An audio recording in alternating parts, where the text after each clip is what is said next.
آ گئے صاحب غیر حاضر ہے بھائی صاحب؟ کیا حال ہے ان کا؟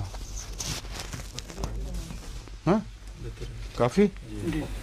کانفیڈنس بحال ہو گیا زندگی پر، چہرے پہ رونق آنی شروع ہو گئی. وہ تو آنا چاہتے ہیں ایسے لگتا ہے. اچھا کل کہہ رہے تھے کہ دل کرتا ہے اب جاؤں. ان کے تو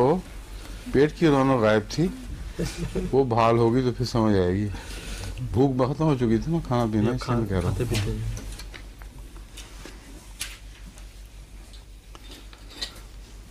آج 106 سے شروع کرنا ہے.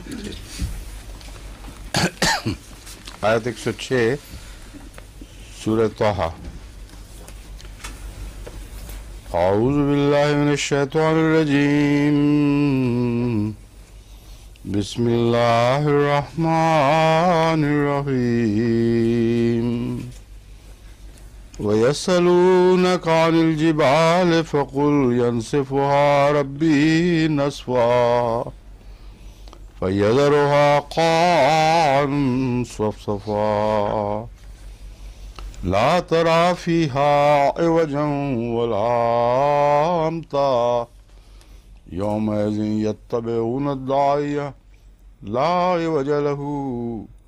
وَخَشَعَتِ الْأَصْوَاتُ لِلرَّحْمَٰنِ فَلَا تَسْمَعُ إِلَّا هَمْسًا يَوْمَئِذٍ لَا تَنفَعُ الشَّفَاعَةُ إِلَّا مَنْ أَذِنَ لَهُ الرَّحْمَٰنُ وَرَضِيَ لَهُ قَوْلًا يَعْلَمُ مَا بَيْنَ أَيْدِيهِمْ وَمَا خَلْفَهُمْ وَلَا يُحِيطُونَ بِهِ عِلْمًا وَعَنَتِ الْوُجُوهُ لِلْحَيِّ الْقَيُّومِ وَقَدْ خَابَ مَنْ حَمَلَ ظُلْمًا وَمَنْ يَعْمَلْ مِنَ الصَّالِحَاتِ وَهُوَ مُؤْمِنٌ فَلَا يَخَافُ ظُلْمًا وَلَا هَضْمًا وَكَذَلِكَ أَنزَلْنَاهُ قُرْآنًا عَرَبِيًّا وَصَرَّفْنَا فِيهِ مِنَ الْوَعِيدِ لَعَلَّهُمْ يَتَّقُونَ أَوْ يُحْدِثُ لَهُمْ ذِكْرًا.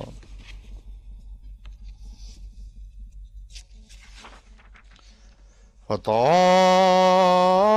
اللَّهُ الْمَلِكُ الْحَقُّ وَلَا تَعْجَلْ بِالْقُرْآنِ مِنْ قَبْلِ أَنْ يُقْضَى إِلَيْكَ وَحْيُهُ وَقُلْ رَبِّ زِدْنِي عِلْمًا وَلَقَدْ عَهِدْنَا إِلَى آدَمَ مِنْ قَبْلُ فَنَسِيَ وَلَمْ نَجِدْ لَهُ عَزْمًا. وَإِذْ قُلْنَا لِلْمَلَائِكَةِ اسْجُدُوا لِآدَمَ فَسَجَدُوا إِلَّا إِبْلِيسَ أَبَى فَقُلْنَا يَا آدَمُ إِنَّ هَذَا عَدُوٌّ لَكَ وَلِزَوْجِكَ فَلَا يُخْرِجَنَّكُمَا مِنَ الْجَنَّةِ فَتَشْقَى.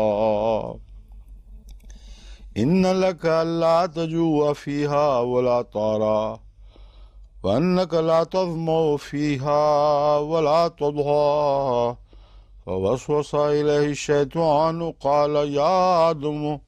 هل أدلك على شجرة الخلد وملك لا يبلى.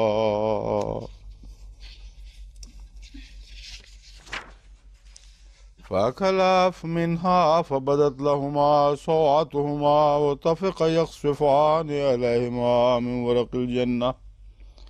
وعصى آدم ربه فغوى ثم اجتباه ربه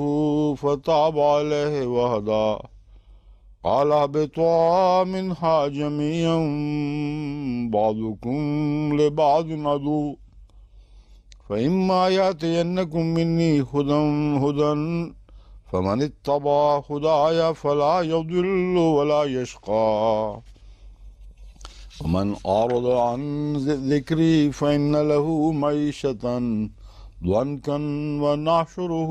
يوم القيامة أعمى.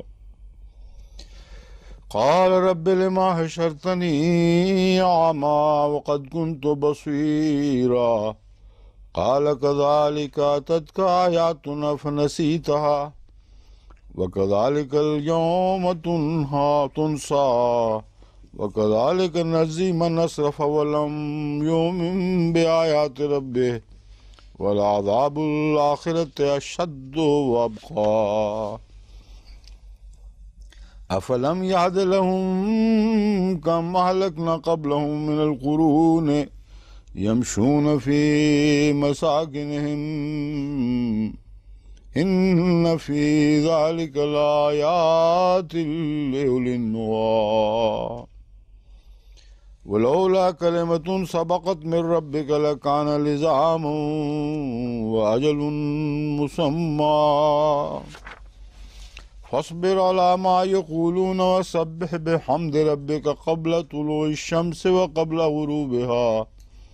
ومن آناء الليل فسبح وأطراف النهار لعلك ترضى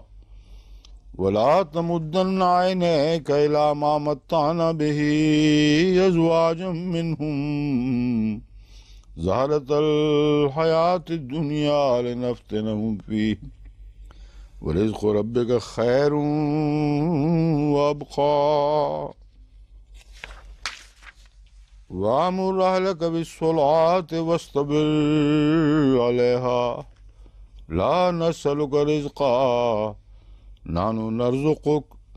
والعاقبة للتقوى وقالوا لولا يأتينا بآية من ربه أولم تأتهم بينة ما في الصحف الأولى ولو أنا أهلكناهم بعذاب من قبله لقالوا ربنا لولا أرسلت إلينا رسولا فنتبع آياتك من قبل أن نذل ونخزى قل كل متربص فتربصوا فستعلمون من أصحاب الصراط السوي ومن اهتدى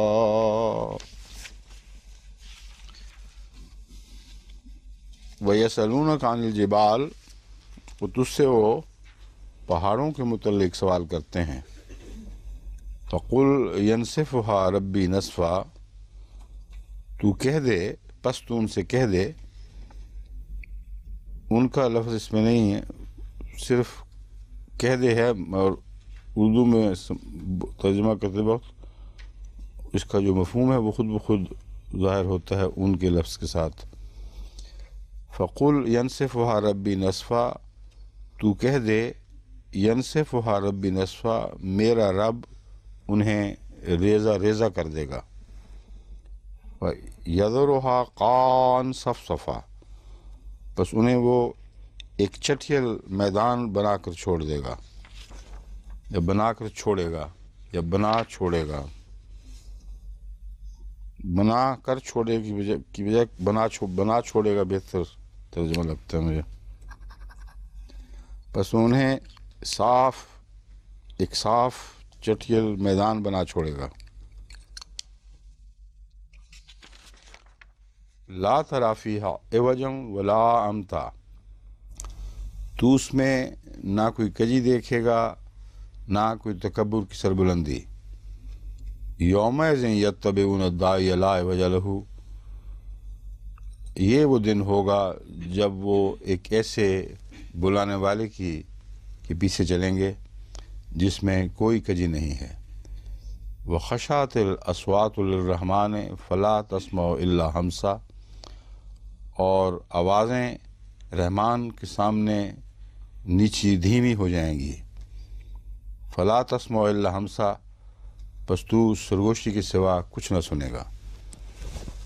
یہ جو آیات ہیں ان کی پہلے ضروری تشریح ہو جائے پھر آگے ترجمہ شروع کرتے ہیں میں نے پہلے بھی بیان کیا تھا کہ یسألونک عن الجبال سے مراد یہ دنیا کے پہاڑ نہیں ہیں مادی پہاڑ نہیں ہیں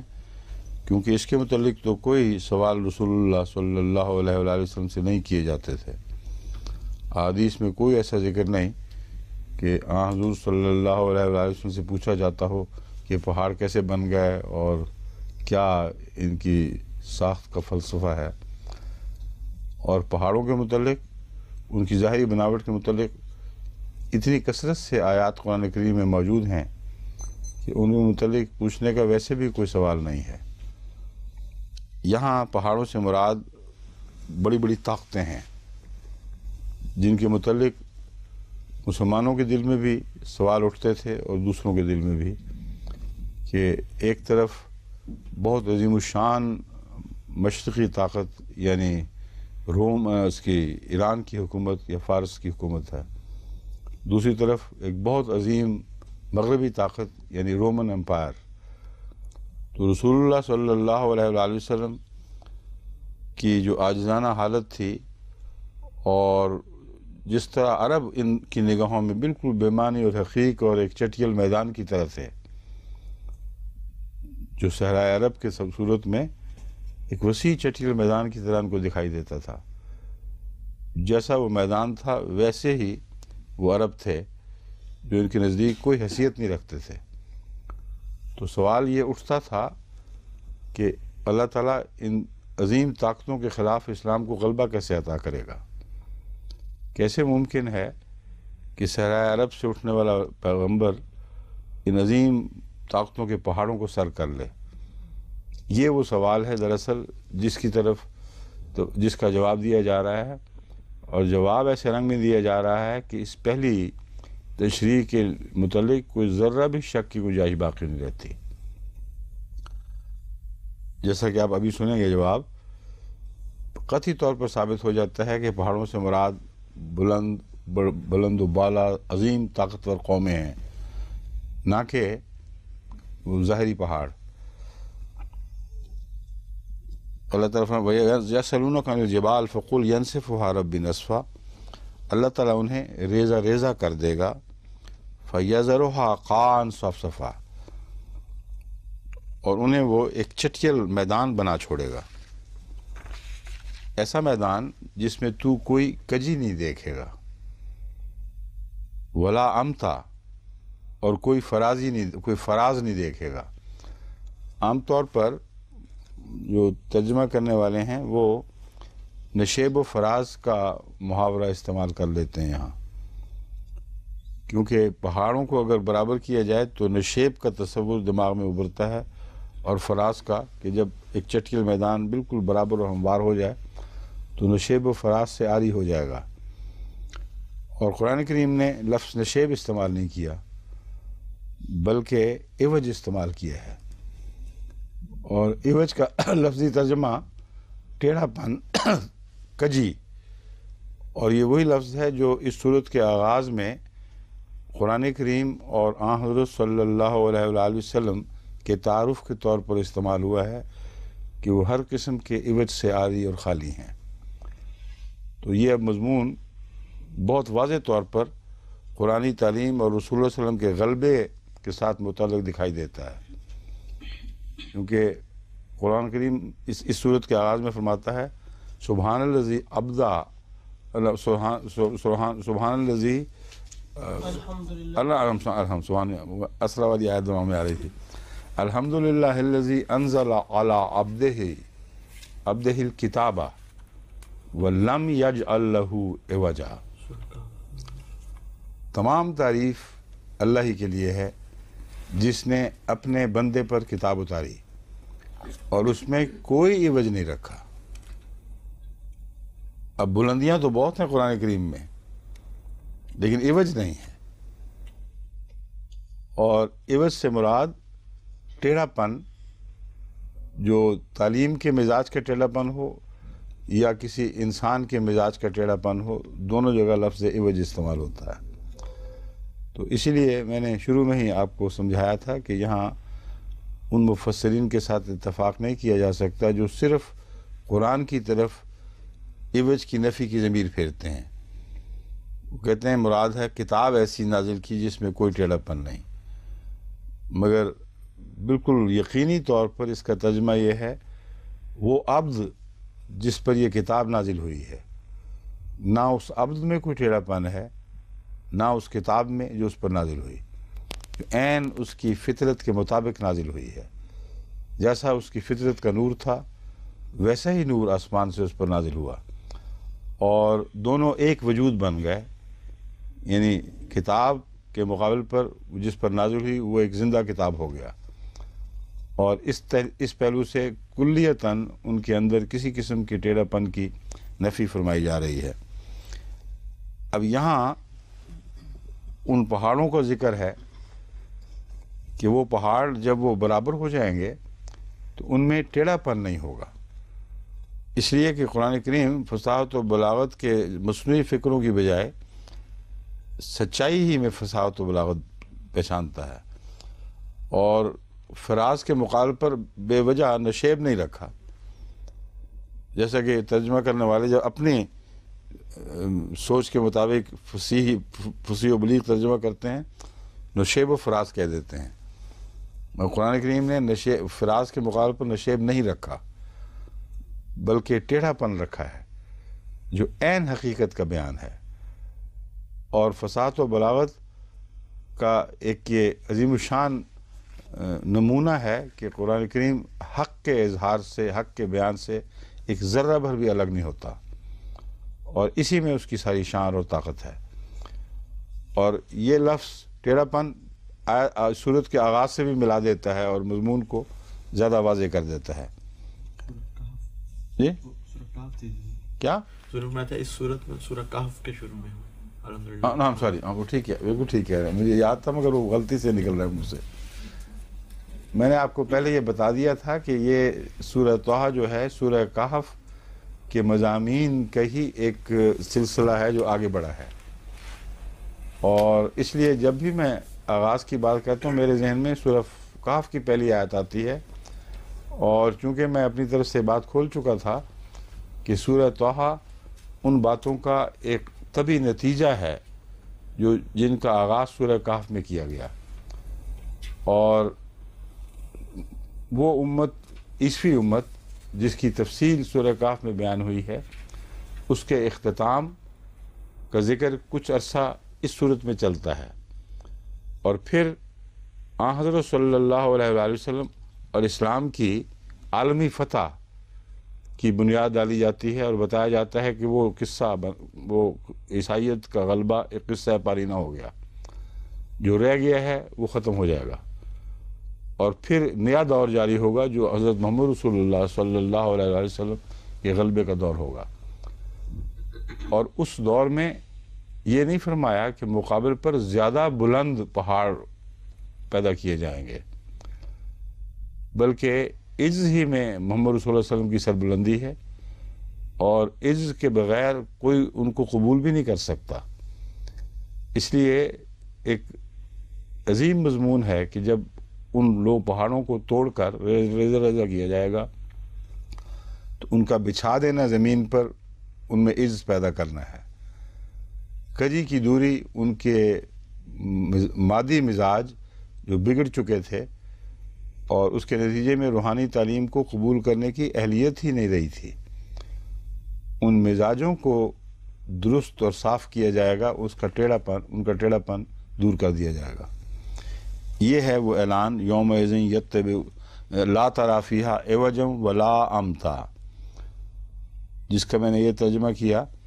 کہ تو کوئی کجی ان میں نہیں دیکھے گا، نہ کوئی تکبر کی سربلندی، کیونکہ پہاڑ یہاں چونکہ انسانی پہاڑ ہیں اس لیے دنیاوی بلندی کے نتیجے میں لازماً تکبر پیدا ہوتا ہے، اور تکبر ہی ہے جو اسلام کو قبول کرنے کی راہ میں حائل ہے، اور یہ عجز جس کا میں ذکر کر رہا ہوں یہ تکبر ٹوٹے بغیر پیدا ہو ہی نہیں سکتا۔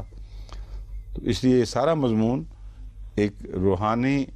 اور مضمون ہے جو انسانی فطرت سے تعلق رکھتا ہے۔ یومئذ یتبعون الداعی لا عوج لہ، اب وہ تیار ہو گئے ہیں جب یہ ان کے تکبر توڑ کر ان کی طاقتوں کو پارا پارا کیا جائے گا اور تکبر توڑ دیے جائیں گے اور کجیاں دور کر دی جائیں گی، تو یہ وہ دن ہوگا، یہ وہ وقت ہوگا یتبعون الداعی لا عوج لہ، کہ اس بلانے والے یعنی حضرت محمد مصطفیٰ صلی اللہ علیہ وآلہ وسلم کی پیروی کریں گے جن کے اندر کوئی کجی نہیں ہے، کسی قسم کا کوئی ٹیڑھا پن نہیں ہے۔ وَخَشَعَتِ الْأَصْوَاتُ لِلرَّحْمَٰنِ، اور اپنی سربلندی کے گیت گانے کی بجائے آوازیں رحمان کے حضور جھک جائیں گی اور دھیمی پڑ جائیں گی اس کے روب سے۔ فَلَا تَسْمَعُ إِلَّا ہمسا، پس تو ایک سرگوشی کا سا عالم دیکھے گا جس میں آوازیں ہلکی ہلکی دھیمی دھیمی سرگوشی کی صورت میں دکھائی دیتی ہیں، سنائی دیتی ہیں۔ یہ منظر ہے خدا کی جلوہ گری کا، یعنی رحمان خدا کا ایسا غلبہ ہوگا کہ اس کے مقابل پر سب آوازیں جھک جائیں گی اور خدا کے پیغام کے مقابل پر کوئی آواز اونچی نہیں کی جائے گی۔ یومئذ لا تنفع الشفاعۃ الا من اذن له الرحمن۔ اب دیکھ لیں شفاعت کا مضمون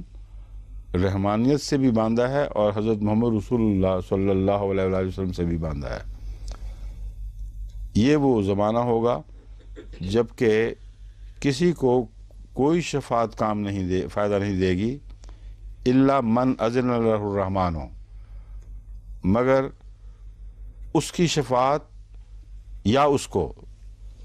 جس کو رحمان نے اجازت دی ہے، وَرَضِيَ لَهُ قَوْلًا، اور وہ اس کے بات کرنے پر راضی ہے۔ یعنی جب آوازیں سب جھک جائیں گی تو سوائے اس کے جس کو خدا نے اجازت دی ہے کہ وہ شفاعت کے لیے زبان کھولے، کسی کی شفاعت قبول نہیں ہوگی۔ اور اس کو یعنی رسول اللہ صلی اللہ علیہ وسلم کو اس دنیا میں بھی شفاعت کی اجازت ہے اور آخرت میں بھی، کیونکہ یہ مضمون دنیا سے توجہ کو پھیرتا ہوا آخرت کی طرف لے جاتا ہے، اور منتج ایسی حالت میں ہوتا ہے کہ اس دنیا اور آخرت پر بیک وقت دونوں صورتوں میں یہ مضمون اطلاق پا رہا ہے۔ یعنی اس دنیا میں رسول اللہ صلی اللہ علیہ وسلم کے وہ ماننے والے جن کو غلبہ نصیب ہوگا، انہی کے حق میں پھر آپ کی شفاعت چلے گی، ان کو وہ ساری سرداریاں نصیب ہوں گی جن کے لیے حضور صلی اللہ علیہ وسلم نے دعائیں مانگی ہیں۔ اور مرنے کے بعد وہی لوگ ہوں گے جو رسول اللہ صلی اللہ علیہ وسلم کے غلبے کے نیچے ہو جائیں گے، جو آپ کے پیچھے چلنے والے ہوں گے، جن کے لیے حضور اکرم صلی اللہ علیہ وسلم کو اللہ تعالیٰ کی طرف سے قیامت کے دن شفاعت کی اجازت ہوگی۔ اور اس میں جو خاص لطف اور پیار کی بات ہے، من اذن اللہ الرحمانوں میں رحمان جس کو شفاعت کی اجازت دے گا، اور کیوں دے گا؟ رضی لہ قولا، اس میں ایک تو یہ معنی ہے کہ بولنے کے لیے راضی ہوگا، دوسرا یہ کہ اس کا ہر قول سے اس پہ راضی ہوا، جس کا ہر قول اللہ کی رضا کا کھینچنے والا بنا وہی حق رکھتا ہے کہ وہ بولے، ورنہ ہر نبی کے متعلق یہ نہیں کہا جا سکتا کہ اس کا ہر قول اللہ کی رضا کا موجب بنا۔ کئی انبیاء ہیں جن سے صحب ہوئی ہے، ان کا ذکر ملتا ہے، اور ان کی ساری زندگی خدا کی رضا کے تابع تھی، مگر یہ اعلان بہت بڑا ہے کہ ہر بات اس کا قول بحیثیت قول ہمیشہ خدا کی رضا کا موجب بنا رہا ہے۔ یعلم ما بین ایدیہم وما خلفہم، اللہ تعالیٰ جب یہ فیصلے فرماتا ہے تو جانتا ہے پہلے کون گزر گیا، بعد میں کون آئے گا۔ کوئی ایسا تقدیری فیصلہ نہیں ہے جس میں ناانصافی پائی جائے یا لا علمی کی بنا پر ہو۔ بس آغاز سے لے کر انجام تک، اس دنیا کے انجام تک اور قیامت کے بعد تک خدا کا علم محیط ہے، اور اس محیط علم کی بنا پر خدا یہ فیصلہ فرما رہا ہے کہ وہی ایک ہی شخص ہے جس کو شفاعت کا حق خدا کی طرف سے عطا کرنا ہونا چاہیے تھا، اور ایسا ہی اس نے کیا۔ لیکن جہاں تک لوگوں کا تعلق ہے، وَلَا يُحِيطُونَ بِهِ عِلْمًا، وہ کسی علم کے ذریعے بھی کسی چیز کا احاطہ نہیں، اس کا یعنی خدا تعالیٰ کا احاطہ نہیں کر سکتے۔ یحیطون بہ علما، اس کے دو طرح سے معنی ممکن ہیں، ترجمہ اس کا دو طرح سے ممکن ہے۔ خدا کو اس کے علم کے اعتبار سے گھیر نہیں سکتے، یعنی اللہ تعالیٰ کا علم اتنا وسیع اور غیر محدود ہے کہ خدا کے سوا کوئی چیز ایسی نہیں جو علم کے اعتبار سے خدا تعالیٰ کو گھیرے میں لے سکے، جبکہ اللہ اپنے متعلق فرما رہا ہے کہ میں علم کے اعتبار سے تمہارے اگلوں پچھلوں سب کو گھیرے میں لیے ہوں، ماضی اور حال اور مستقبل سب میرے دائرہ علم کے اندر ہے، اور تم لوگ اس پہلو سے علم کے اعتبار سے میرا احاطہ نہیں کر سکتے، یعنی علم کے معنوں میں علمی احاطہ نہیں کر سکتے۔ اور اس احاطے میں یہ بات بھی داخل ہے کہ خدا تعالیٰ کی کنہوں اور اس کی حقیقت کو جتنا چاہے عقل زور لگائے وہ اپنی طاقت سے کبھی بھی نہیں پہنچ سکتی، اور یہی وجہ ہے کہ قرآن کریم نے دوسری جگہ فرمایا لا تدرکہ الابصار وہو یدرک الابصار، کہ ابصار یعنی آنکھیں نہیں بلکہ بصیرت، ابصار سے مراد دیکھنے اور سمجھنے کی طاقت ہے اصل میں، تو وہ نظروں کی طاقت جو بھی ہے وہ خدا تک پہنچ سکتی ہی نہیں۔ پھر ہم کیسے اس پر ایمان لاتے ہیں؟ وَهُوَ يُدْرِكُ الْأَبْصَارَ، اس لیے کہ وہ ہے جو ابصار تک پہنچتا ہے۔ جیسے سورج کی روشنی خود آنکھوں تک پہنچتی ہے، آنکھیں سورج تک نہیں پہنچتی، تو یہ انسان کا دھوکہ ہے، وہ سمجھتا ہے میں دیکھ رہا ہوں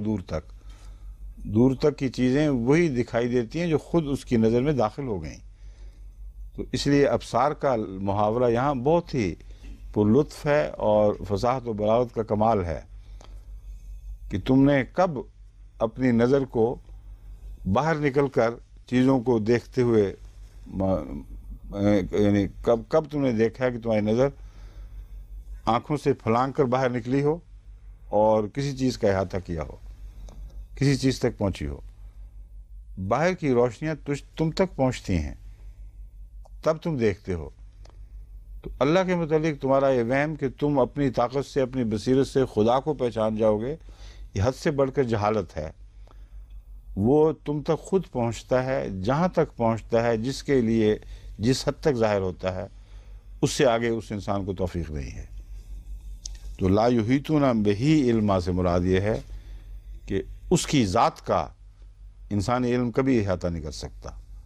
اس کی کنوں کو کبھی نہیں سمجھ سکتا۔ وَأَنَتِ الْوُجُوهُ لِلْحَيِّ الْقَيُّومِ، حی اور قیوم یعنی وہ جو اپنی ذات میں زندہ ہے اور وہ جو لوگوں کو زندہ رکھنے کی طاقت رکھتا ہے، جس سے دوسروں کی زندگی کا قیام ہے،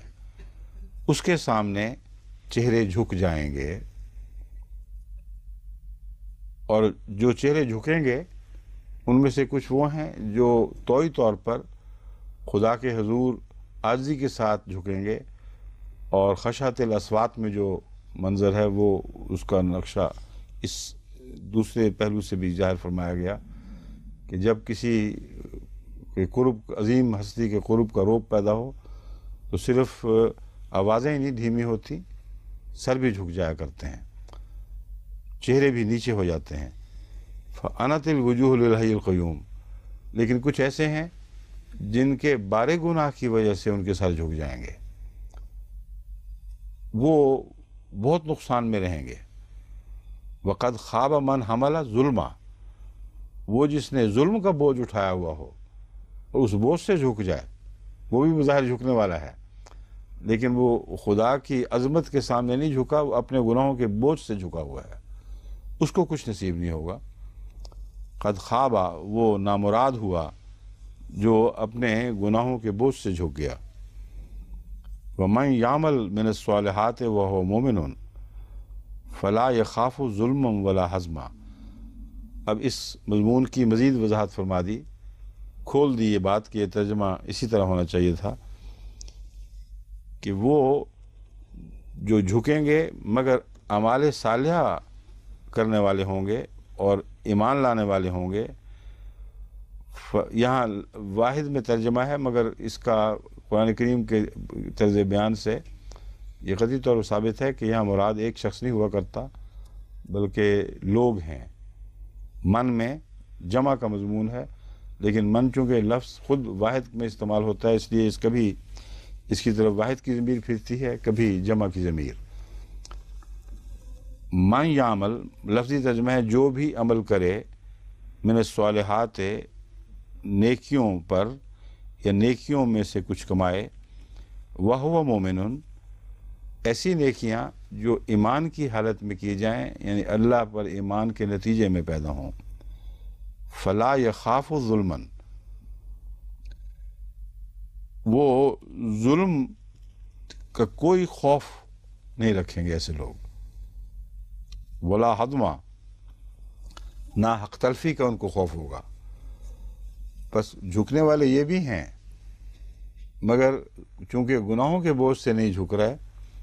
عمل صالح ان کی حفاظت کر رہا ہے جو ایمان کے نتیجے میں پیدا ہوا ہے، اس لیے فرمایا ان کو ظلم کا خوف ہی کوئی نہیں. پہلے ظلم کے ساتھ اس ظلم کو ملا کر دیکھیں تو بہت ہی لطف مضمون بنتا ہے. وہ اپنے ظلم سے خود جھک گئے، اور یہ وہ لوگ ہیں جن کو ظلم کا کوئی خوف تک نہیں، کیونکہ وہ ظلموں سے پاک رہنے والے لوگ ہیں. بس ان پر بھی ظلم نہیں کیا جائے گا. ولا حدما، اور ان کی حق تلفی نہیں کی جائے گی. وَكَذَلِكَ أَنزَلْنَاهُ قُرْآنًا عَرَبِيًّا، اس طرح ہم نے تجھ پر عربی قرآن نازل فرمایا ہے. بہت فصیح و بلیغ، یہاں عربی زبان مراد نہیں، قرآن عربین، بہت ہی فصیح و بلیغ قرآن اتارا ہے. وَصَرَّفْنَا فِيهِ مِنَ الْوَعِيدِ، اور اس میں جو ڈرانے والی خبریں ہیں ان کو خوب پھیر پھیر کر بیان کیا ہے. لعلہم یتقون او یحدث لہم ذکرا، تاکہ وہ ڈریں، تقوی اختیار کریں. او یحدث لہم ذکرا، یا ان کے لیے عبرت انگیز باتیں رونما ہوں. حادثہ جو لفظ ہم استعمال کرتے ہیں اردو میں، وہی یحدثو میں اسی مادے سے یہ لفظ بنا ہے. حادثہ کہتے ہیں کسی چیز کا اچانک رونما ہو جانا. تو دو صورتیں ہیں جن کے ذریعے ہم قرآن کریم کی وعید کی آیات پھیر کر بیان کرتے ہیں، تاکہ یا تو وہ ان کو سمجھ لیں اور ان کے نتیجے میں تقوی اختیار کر لیں، اور اگر نہ کریں تو یحدث لہم ذکرا، تو ان کے لیے عبرت انگیز باتیں رونما ہوں، یعنی ایسے حادثات رونما ہوں جو ان کو عبرت کا سبق دیں. تو ذکر سے مراد یہاں وہ نصیحت آموز باتیں ہیں، اور باتیں نہیں بلکہ نصیحت آموز حادثے ہیں. اس لیے میں نے یہ کہا کہ عبرت انگیز حادثے رونما ہوں، ان کے لیے رونما کر دے اللہ تعالیٰ.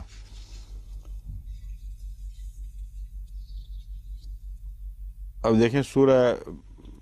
کاف سے جو میں نے کہا تھا یہ اسی کا تتمہ لگتی ہے یہ صورت. اس میں بھی آغاز میں مومنوں کی خوشخبری اور جنہوں نے خدا کا بیٹا بنایا ہے ان کے انذار کا ذکر چلتا ہے. فَتَعَالَى اللَّهُ الْمَلِكُ الْحَقُّ، بہت بلند ہے جو الملک الحق ہے، یعنی سچا بادشاہ. وَلَا تَعْجَلْ بِالْقُرْآنِ، اور قرآن پڑھتے وقت جلدی نہ کیا کر، اور یہ کہا کر وَقُلْ قُرْ رَبِّ زِدْنِی عِلْمًا، کہ اے میرے رب مجھے علم میں بڑھا. من قبل ان یقضی الیک وحیہ، کا بیچ کا فقرہ چھوٹ گیا تھا. ولا تعجل بالقرآن، قرآن پڑھتے وقت جلدی نہ کیا کر، پیشتر اس کے کہ ان یقضی الیک وحیہ،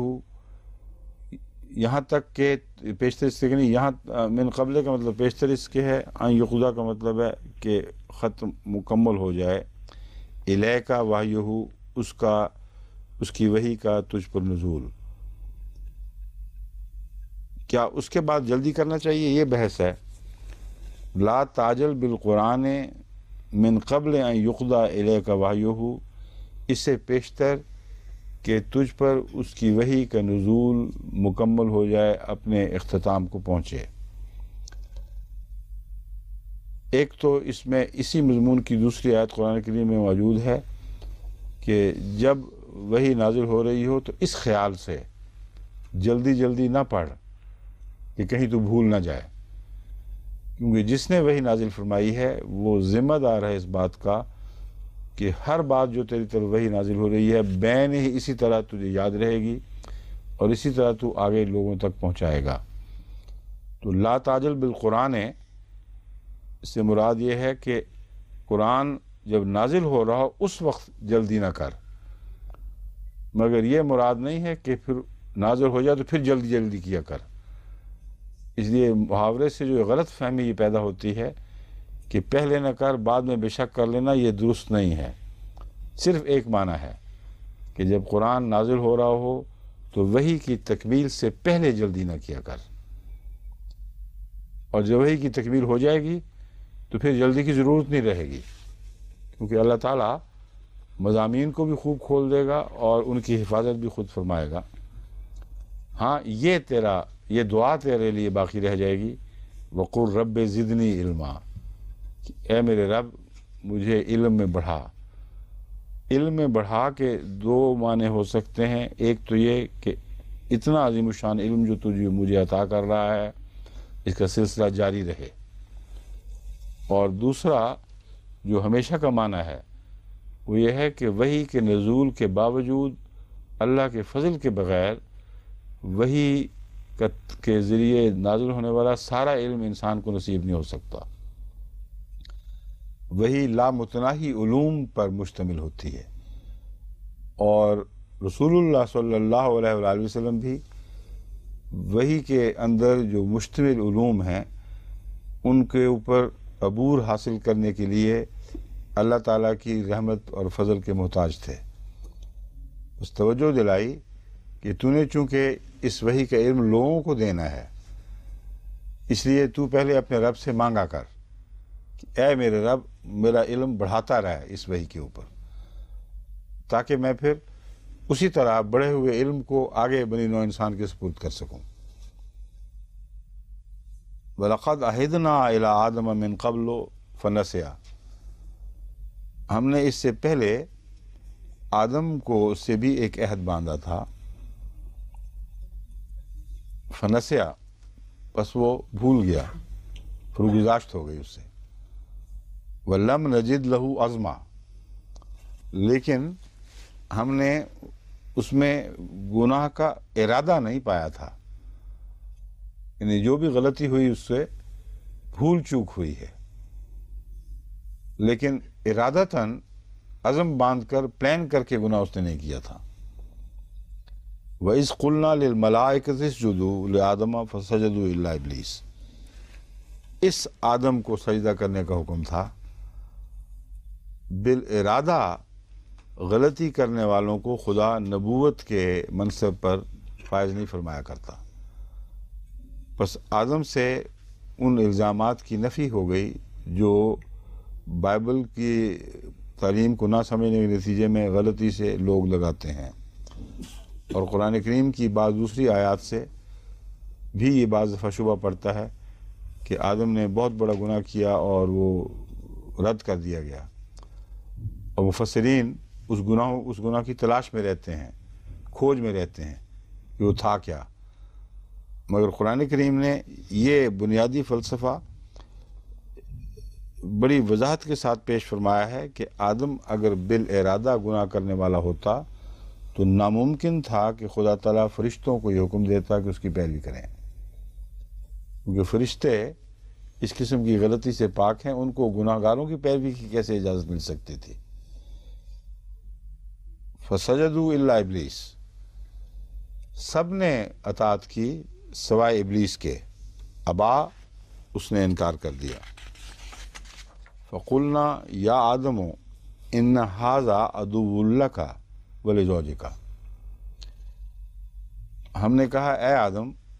یہ تیرا دشمن اور تیری ساتھی، تیری زندگی کی ساتھی کا دشمن ہے۔ فلا یخرجنکما من الجنت فتشقی، پس یہ تم دونوں کو جنت سے نہ نکال دے ایسی صورت میں کہ تم بدنصیب ہو جاؤ۔ اب اس میں ایک اور بات بھی واضح ہو گئی کہ سجدے سے کا جب حکم ملا ہے، جو بھی بھول چوک ہوئی تھی وہ بعد میں ہوئی ہے، پہلے نہیں ہوئی، اور جو بعد میں بھول چوک ہوئی وہ بھی بلا ارادہ نہیں تھی،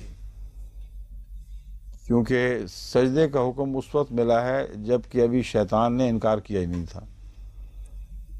اور جب شیطان نے انکار کر دیا تو حکم پہلے تھا، اور اسی شیطان نے پھسلایا ہے جس کے پھسلانے کے نتیجے میں بھول چوک ہوئی ہے۔ تو آدم کی بریت دو طرح سے فرمائی گئی ہے، اور خدا تعالیٰ کے فیصلے کے تقدس کو ثابت کیا گیا ہے کہ اول تو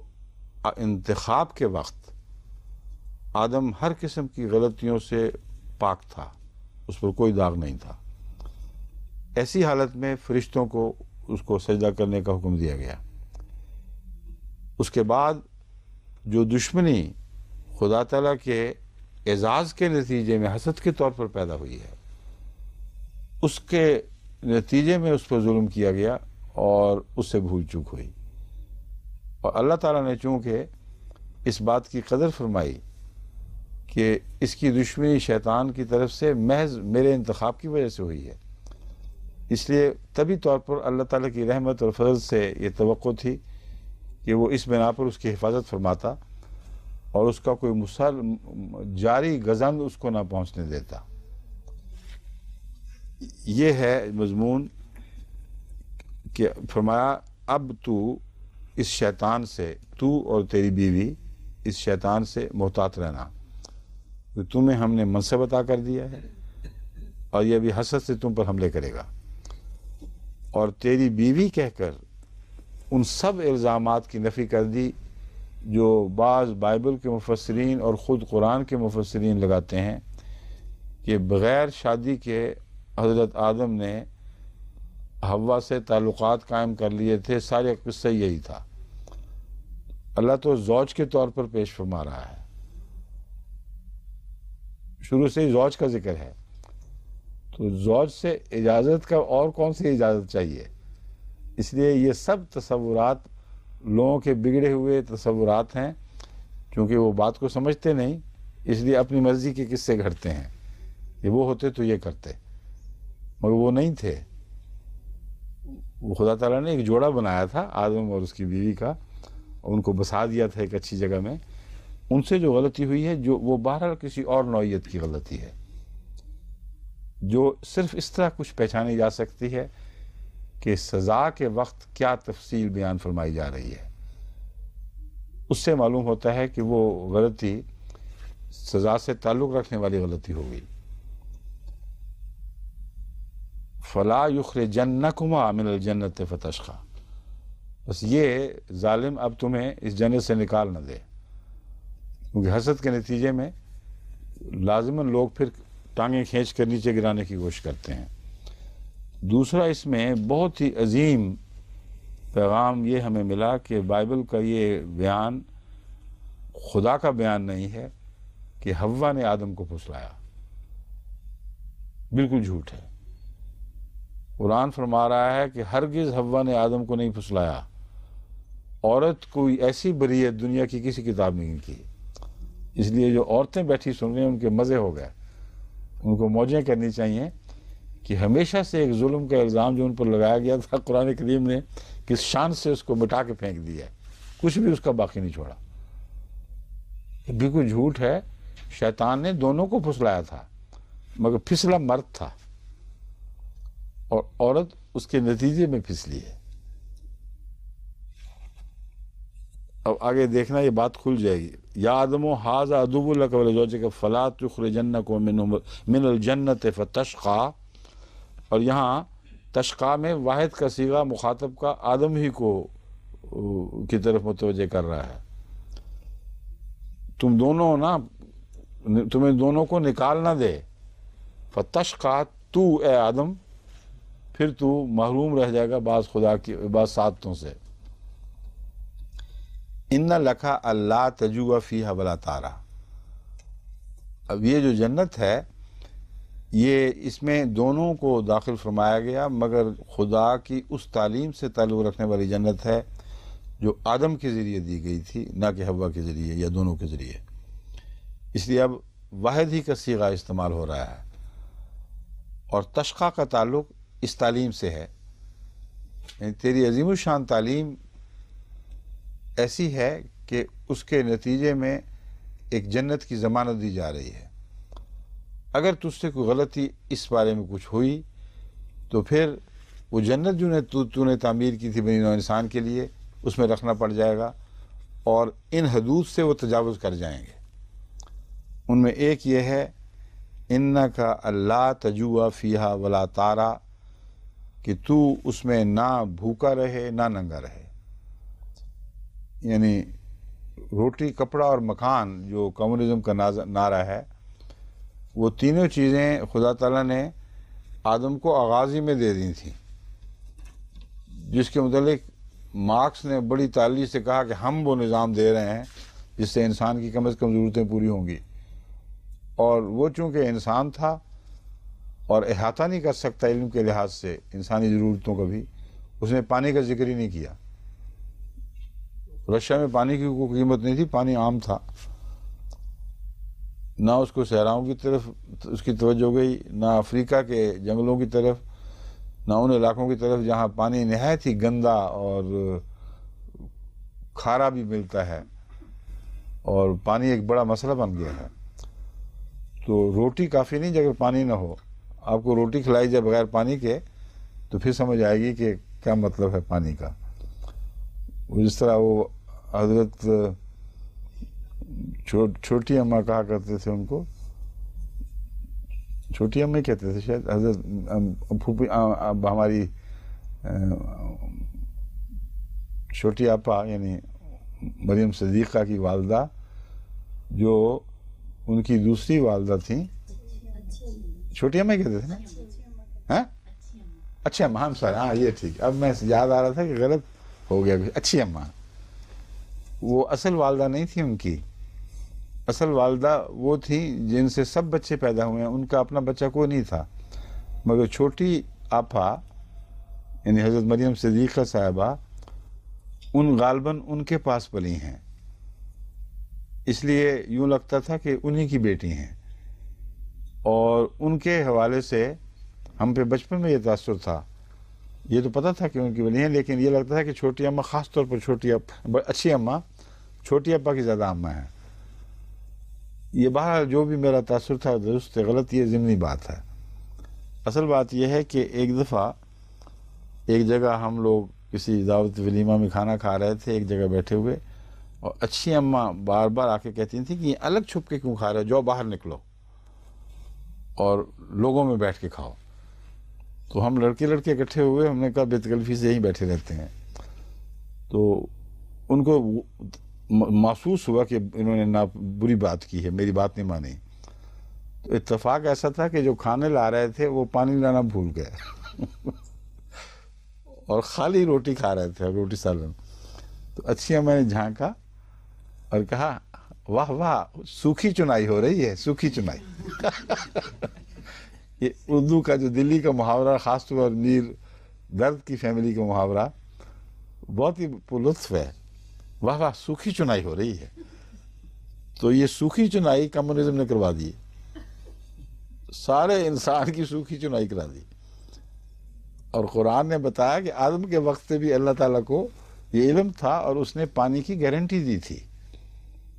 کہ صرف خوراک نہیں ملے گی، پانی بھی ملے گا، مکان بھی ملے گا، روٹی بھی، کپڑا بھی۔ خدا نے اس جنت سے آغاز کیا تھا جو ان کے تصورات، انسانی تصورات کا منتہا ہے، اور اس میں بھی پانی غائب ہو گیا۔ تو اللہ تعالیٰ فرماتا ہے کہ یہ وہ جنت تھی جس سے آغاز کیا گیا۔ فوسوسہ الیہ الشیطان، تب شیطان نے ان کے دل میں وسوسہ ڈالا، قال یا آدم، اب دیکھیں آدم سے مخاطب ہوا ہے، حوا سے نہیں ہوا، اور بائبل کہتی ہے کہ حوا کو پھسلایا تھا۔ قال یا آدم حل ادلک، میں کیا تجھے نہ بتاؤں، تجھے نہ دکھاؤں یا تیری رہنمائی نہ کروں، ادلک علی شجرۃ، ایک ایسے درخت کی طرف جو ہمیشہ رہنے والا ہے، وہ ملک لا یبلا، اور ایک ایسا ملک ہے، ایسی بادشاہی ہے جو کبھی بھی پرانی اور بوسیدہ نہیں ہوگی۔ یعنی تیرے تسلط کو ہمیشہ کے لیے جاری کرنے کا مشورہ دیتا ہوں کہ پھر کبھی بھی تیرا تسلط ٹوٹ نہ سکے۔ اب اس کے کیا معنی ہے، کس طرح یہ بات ظاہر ہوئی، اس کی یہ تفصیل ہمیں پتہ نہیں، مگر یہ ہرگز نہیں تھا کہ تو وہ حرکت کر جو لوگ کہتے ہیں، بلکہ اس نے حضرت آدم کی سرداری کو ہمیشگی عطا کرنے کا ایک رستہ دکھایا اپنی طرف سے، اور جب یہ دکھایا تو حضرت حوا نے ان کی اطاعت کی ہے اور ان کے پیچھے لگے ہیں، نہ کہ آدم حضرت حوا کے پیچھے لگا، حضرت آدم حوا کے پیچھے لگے۔ اس لیے اس غلط فہمی کو ہمیشہ کے لیے قرآن نے دور فرما دیا کہ عورت مرد کو پھسلانے کا موجب بنی۔ پھر کیا ہوا، فَأَكَلَا مِنْهَا، ان دونوں نے پھر اس میں سے کھایا، فَبَدَتْ لَهُمَا سَوْآتُهُمَا، اور جلد ہی اپنی غلطیوں کا نتیجہ دیکھ لیا۔ سواتُهُمَا سے مراد ہے اپنے دونوں کے افعال کا بد نتیجہ دیکھ لیا، محسوس ہوا کہ اس کے نتیجے میں اب سوسائٹی میں امن قائم نہیں رہا، بے چینی پیدا ہو گئی ہے۔ فَاتَّفِقَا يَخْصِفَانِ عَلَيْهِمَا مِنْ وَرَقِ الْجَنَّةِ، تو پھر وہ جنت کے پتوں سے اپنے ننگ ڈھانکنے لگے، اپنے اوپر وہ اڑنے لگے۔ جنت کے پتوں سے مراد استغفار کے پتے ہیں، کیونکہ جنت دراصل الہی تعلیم کا دوسرا نام ہے، جس کے دائرے میں رہ کر بنی نوع انسان لازماً جنت نصیب ہو جاتے ہیں، اور اس جنت میں جب رکھنا پڑا تو جنت ہی ان کے کام آئی اور وہ استغفار کی طرف لوٹے۔ اور استغفار کا مطلب ہے اپنے آپ کو چھپانے کی، ڈھانپنے کی کوشش کرنا۔ ایک کیڑا جب زمین میں گھستا ہے تو وہ نظر سے غائب ہو جاتا ہے، اندر جا کے تہوں کے نیچے چلا جاتا ہے، یہ استغفار ہے۔ تو انسان یعنی اس موقع پر حضرت آدم اور حوا دونوں نے استغفار کی طرف توجہ کی۔ وَعَصَىٰ آدَمُ رَبَّهُ فَغَوَىٰ، اور چونکہ آدم نے اپنے رب کی نافرمانی کی تھی اس معاملے میں جس میں اس کو پہلے سے تنبیہ کر دی گئی تھی، اس لیے اس حد تک وہ راہ راست سے بھٹک گیا۔ اب یہاں بھی مفسرین کے لیے بڑی مشکل پڑتی ہے، وہ کہتے ہیں نبی تو معصوم ہوتا ہے، یہ اپنا عقیدہ بالا کر دیتے ہیں قرآن کریم کے بیان پر، اور یہ نہیں سمجھتے کہ معصومیت کے معنی کیا ہیں۔ آیت کا ترجمہ انصاف سے ہونا چاہیے اور پھر اس سے معصومیت کا تصور اخذ کرنا چاہیے۔ بس معصومیت آدم کی اس پہلے بیان میں ہے جو عنوان بنایا گیا ہے کہ آدم نے جو کچھ بھی کیا اس سے بھول چوک ہوئی تھی، اس فعل میں خدا تعالیٰ نے پہلے سے سوچی سمجھی اسکیم نہیں دیکھی تھی، عزم نہیں پایا، عزم شیطان کا تھا جس نے اس پر کام کر دیا، اور اسے ایک کمزوری صادر ہوئی کہ وہ شیطان کے بد ارادے کو پہچان نہیں سکا، بس اس کی معصومیت پر حرف نہیں پڑا۔ اور پھر استغفار کا ذکر پہلے فرما دیا ہے، جس سے صاف پتہ چلتا ہے کہ بنیادی طور پر وہ معصوم صفت انسان تھا اور وہ بالارادہ بدی کرنے والا وجود نہیں تھا، اس لیے وہ متوجہ ہوا ہے استغفار کی طرف، مگر اس سے پہلے یہ ہو چکا تھا۔ وَعَصَىٰ آدَمُ رَبَّهُ فَغَوَىٰ، اب دیکھیں یہاں حوا کو کس طرح صاف نکال دیا باہر، نہ حوا نے گناہ کیا نہ حوا گمراہ ہوئی۔ ثُمَّ اجْتَبَاهُ رَبُّهُ، لیکن پیروی کی ہے آدم کی، یہ ذکر خدا پہلے کر چکا ہے، اس لیے اس کے نتائج میں ذمہ دار ضرور ہوگی ساتھ۔ ثم اجتباہ ربہ، پھر رب نے اسے چن لیا۔ اجتباء کے لیے میں نے آپ سے کہا تھا کہ اس کی لغوی تحقیق مزید کریں، کی تھی آپ نے؟ بھول گئے؟ ہاں لیکن آپ کے فنسیہ والی بات ہے کوئی عزم نہیں تھا آپ کا اس میں، تو کل دیکھ لینا،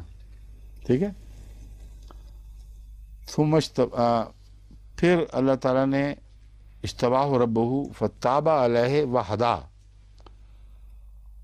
ان کی جو کوششیں تھیں اپنے عیب کو ڈھانپنے کی، اس کا ایک معنی میں نے کیا ہے استغفار،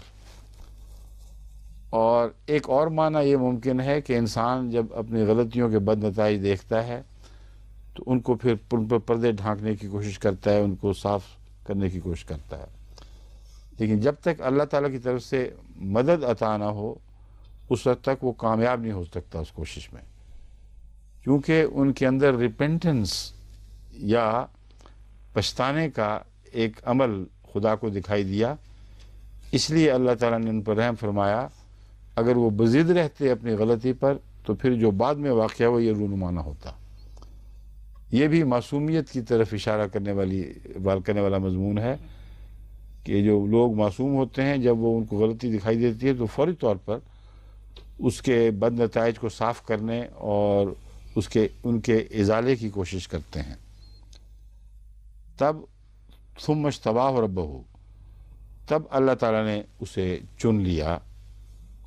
اپنے خاص رحمت اور شفقت کے لیے، فتاب علیہ، اور توبہ قبول کرتے ہوئے اس پر جھکا اور اسے ہدایت دی۔ اور دوسری جگہ قرآن کریم سے پتہ چلتا ہے کہ اسے ہدایت اس طرح دی کہ ایسے الفاظ سکھائے جن کے نتیجے میں خدا تعالیٰ ضرور اس کی توبہ قبول کرتا، یعنی طریق توبہ بھی خدا نے خود بتایا ہے۔ پھر اس پہلو سے جو پہلا ترجمہ ہے استغفار والا، اس میں ترمیم ہونی چاہیے اسی حد تک۔ استغفار کے معنی یہ نہیں تھے کہ جس طرح مکمل استغفار سے خدا تعالیٰ کی رحمت کو انسان جذب کر لیتا ہے وہ کیفیت تھی، گھبراہٹ میں انہوں نے محسوس کر لیا اور غلطی کے نتائج کو مٹانے کی کوشش کی۔ اس حالت میں خدا نے مدد فرمائی ہے اور وہ استغفار سکھایا جس کے نتیجے میں اللہ تعالیٰ ضرور بخش دیا کرتا ہے۔ لیکن جہاں تک حوا کا تعلق ہے وہ سزا میں شریک ہوئی ہے، آغاز گناہ میں شریک نہیں تھی، کیونکہ اہل و عیال کا پھر وہی مقدر ہو جاتا ہے جو خاندان کے سربراہ کا ہوا کرتا ہے۔ قال اہبطوا منہا جمیعا،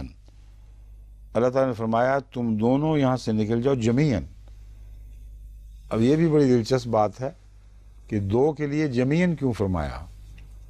کیونکہ آگے سارا مضمون جمع کا شروع ہو گیا ہے، دو والا مضمون نہیں رہا باقی۔ یہ دو چونکہ رہنما تھے، لیڈر تھے، نبی اور اس کی بیوی، اور چونکہ غلطی کا آغاز اوپر سے شروع ہوا ہے جس نے اس نظام جنت کو میں رخنہ ڈال دیا، اس لیے اس میں شریک سب ہوئے ہیں نکلنے میں، لیکن ذمہ داری آغاز کے لحاظ سے ان دونوں کی ہے مگر نتیجے کے لحاظ سے ان کی نہیں بنتی۔ وجہ یہ ہے کہ اگرچہ آغاز میں شیطان نے ان کو ہی پھسلایا، کیونکہ اگر رہنما کو پھسلا دو تو باقی قوم بھی پھسل جاتی ہے، مگر معاف بھی کر دیا۔ جب بالکل معاف کر دیا پھر یہ حکم کیوں ملا کہ تم دونوں اور سارے نکل جاؤ؟ اس لیے کہ رہنماؤں کو قوم سے الگ ایک جگہ نہیں بٹھایا جا سکتا، پھر جو قوم کا مقدر ہو وہی ان کا مقدر بھی بن جاتا ہے۔ ان دونوں نے تو توبہ کی مگر قوم نے نہیں کی۔ اگر ساری قوم بھی توبہ کرتی تو وہ معاف ہو جاتی اور جنت جاری رہتی۔ تو یہ لطیف مضامین ہیں جن کو گہری نظر سے دیکھو تو پھر ان کی منطق سمجھ آتی ہے۔ دونوں کو ذمہ دار پھر بھی قرار دیا ہے کہ تم رہنما تھے دونوں، تمہاری وجہ سے ٹھوکر لگی ہے یا ٹھوکر کا آغاز شروع ہوا، مگر تم نیک بخت لوگ تھے، خدا نے تمہیں صحیح معنوں میں رہنمائی کے لیے چنا تھا۔ جنہوں نے ٹھوکر کھائی ہے ان میں کئی قسم کے بد لوگ ہیں جو اپنی ٹھوکر کے بعد شرمندہ نہیں ہوئے، انہوں نے اپنے بدنوں کو کسی قسم کے پتوں سے نہیں ڈھانکا۔ بس جب ان کو نکالنا لازم ہے تو یہ تو نہیں ہو سکتا کہ قوم کے سردار ایک طرف بیٹھے رہ جائیں اور ساری قوم نکل کے کسی اور جگہ چلی جائے، تو اس حالت میں پھر ان کو ساتھ دینا پڑتا ہے۔ چنانچہ حضرت موسیٰ علیہ السلام کے واقعہ میں اس کی واضح تصریح ملتی ہے، جو تاریخی ایک واقعہ ہے کہ حضرت موسیٰ سے اور حضرت ہارون سے غلطی نہیں ہوئی، قوم سے ہوئی ہے، لیکن غلطی کا خمیازہ بھگتنے میں حضرت موسیٰ اور حضرت ہارون ساتھ رہے ہیں۔ اس لیے ان کا ساتھ رہنا غلطیوں کے ایک طبی نتیجہ کے طور پر ہے، گناہ کی سزا کے طور پر نہیں۔ بس اہبطوا منہا جمیعا میں معافی کے بعد یہ کہنا صاف بتا رہا ہے کہ ان کا نکلنا ایک فعل کے طبی نتیجے کے طور پر ہے جسے ٹالا نہیں جا سکتا تھا۔ جہاں تک بخشش کا تعلق ہے وہ ہو چکی تھی، اس لیے آدم اور حوا کو کوئی سزا نہیں دی گئی، ورنہ عجیب بخشش ہے کہ بخشش ہو گئی اور پھر سزا دے دی جائے۔ اب وجہ سمجھ آ رہی ہے کیا ہوئی ہے۔ بعضکم لبعض عدو، یہ جو جنت اکھڑی ہے اس میں معلوم ہوتا ہے کہ بعض لوگوں نے دولتیں زیادہ اکٹھی کی ہیں اور بعض ہیو ناٹس بن گئے ہیں، کچھ زیادہ امیر ہو گئے ہیں، کچھ غریب ہو گئے ہیں، اور وہ تعلیم جس کے نتیجے میں تمام غرباء کی ہمدردی اور شفقت اور ان کی بنیادی ضرورتوں کو پورا رکھنا مقدر کر دیا گیا تھا، واضح طور پر ذمہ داری ڈال دی گئی تھی، اس میں کوئی رکھنا ہوا ہے، جس کے نتیجے میں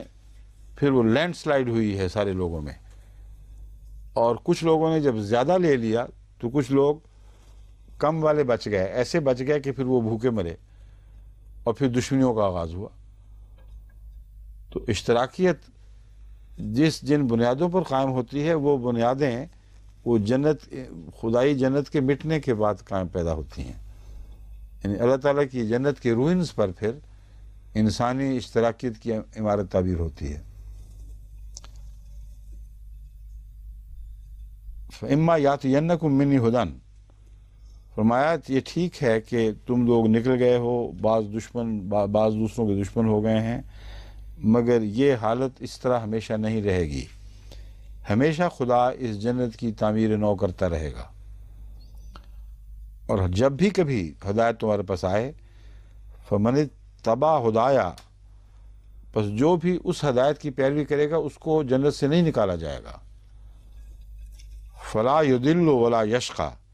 وہی تشقیٰ والا الفاظ یہاں دہرائے گئے ہیں نفی کے ساتھ۔ میں وہ وجود جو یہاں دراصل رسول اللہ صلی اللہ علیہ وسلم کی پیشگوئی ہے، کیونکہ پہلے ساری صورت مضمون کو گھیر کے رسول اللہ صلی اللہ علیہ وسلم کی طرف لے گئی تھی، تو فرمایا جب جنت کی تعمیر نو ہوگی اس وقت جو بھی محمد رسول اللہ کے ساتھ اس جنت کے قوانین کے اوپر کا لازماً پابند رہے گا، وہ اپنے ماں باپ کے، اپنے آباء و اجداد کے گناہ کا پھل نہیں کھائیں گے۔ اور بائبل کا یہ عقیدہ غلط ہے کہ سن گناہ مروثی ہوتا ہے۔ اگر گناہ مروثی ہوتا تو یہ وعدہ خدا نہ دیتا کہ اس جنت کو دوبارہ قائم کیا جائے گا، اور جب قائم کیا جائے گا تو جو بھی اس کے اصولوں پر کاربند ہوگا اس کو آدم اور حوا کی غلطیوں کی سزا نہیں دی جائے گی، نہ وہ گمراہ ہوگا نہ تشقیٰ ہوگا، نہ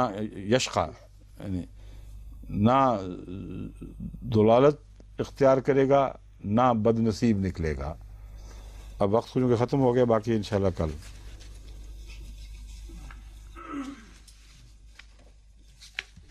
لیں جی،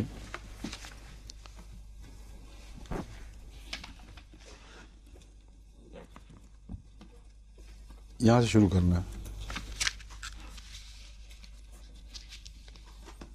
نہیں ہو نہیں چکا یہاں سے یہ پہلے لگائیں، یہ تو کافی پہلے، ہاں یہاں تک ہو چکا ہے.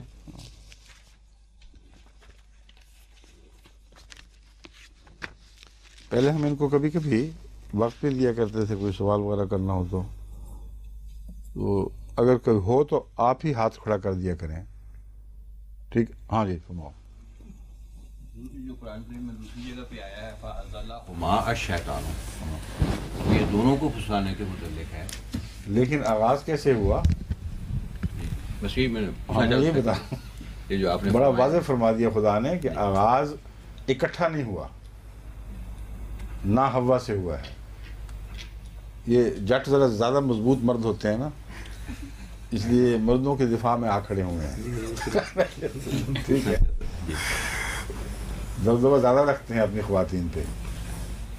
آپ نہیں، جانتا ہوں. مگر یہ عام ہے، بعد میں ویسے ہی چھیڑ رہا ہوں آپ کو کہ لوگوں میں یہ اتنا دیر سے یہ غلط تصور چلا آ رہا ہے کہ